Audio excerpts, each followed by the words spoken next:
So if George Ford can inspire Sale to a win against Saracens, does that make him the favourite for the England 10 shirt? No way at all. No way. I think he's always proven to be a very good attacking player, but probably a bigger, if not a bigger defensive liability than Marcus Smith. You just see that World Cup 2019 final. It rings through my head every single time. He is a massive liability. What? No, I think he's already the favourite, in my opinion. If you want an all-round 10 that can steer this England team to actually some normality, I think George Ford is that player. Marcus Smith isn't. Farrell's game management, he can play at 12. I think you go with George Ford, proven winner. Yeah, first of all, there's no reason why Ford and Farrell can't both play on the pitch at the same time. And to say that George Ford is a liability in defence is something that the press have criticised him for his entire career. And to be honest, it's a myth. It's a complete myth. As an England fan looking to the future, I just don't see the point in going back to this Ford Farrell because realistically, we're not going to win a World Cup with both of them. So why don't we A, try and pick one, or B, go for... I know a lot of you don't like Smith, and I know a lot of England fans like Smith, but he's a young up-and-coming player, give him more chance. I just don't see the point in going back to it. Okay, we're not going to win the World Cup with Farrell. He's a toddler. No. Jack is no, he's not. Ford and Farrell. He's not.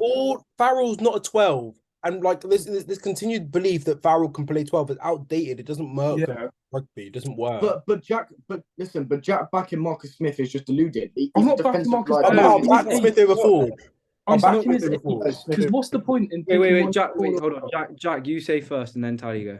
I'm just saying, like, I don't see the point in picking either both of them or even one of them, because realistically, they're getting older. We're not going to win the World Cup with one of them or two of them. Why don't we somewhat look to the future and actually try and build for the next World Cup? Because this World Cup's already done. We're not winning it. Smith done.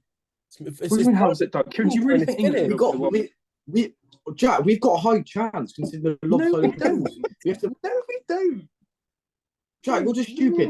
If we were on the other side, I'd agree. The fact that we've got the easiest side of the pool and England aren't that bad at World Cups, we have a high chance. Why are you writing a threat for you, Kieran? Yeah, do you know what? This is the reason I agree with Kieran here. We've got an easy route into the semi-finals. When you're in the semi-finals and you've had an easy route there, the one thing you do need is experience. Where do you get that from? Ford and Farrell together, who have been there, who have done it.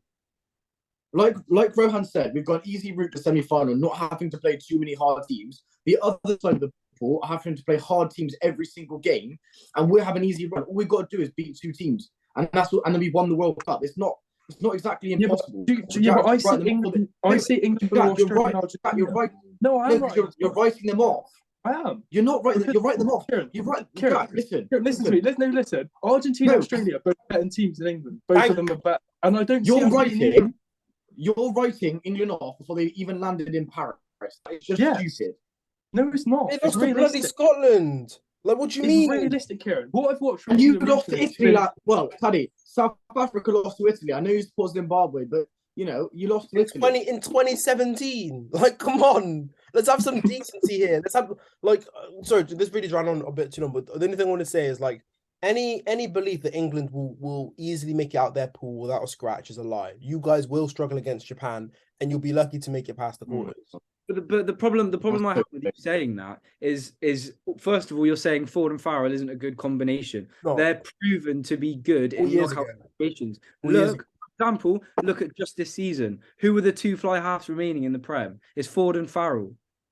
Because of their team. I'm not being funny. I'm not being funny. Just because you have Ford and Farrell, you need a team around them. As much as they're both individual good players, the rest of the team isn't there at the moment. But it's not there. I genuinely believe, in terms of bringing the best out of the players around you, Ford and Farrell are those two players that can do that.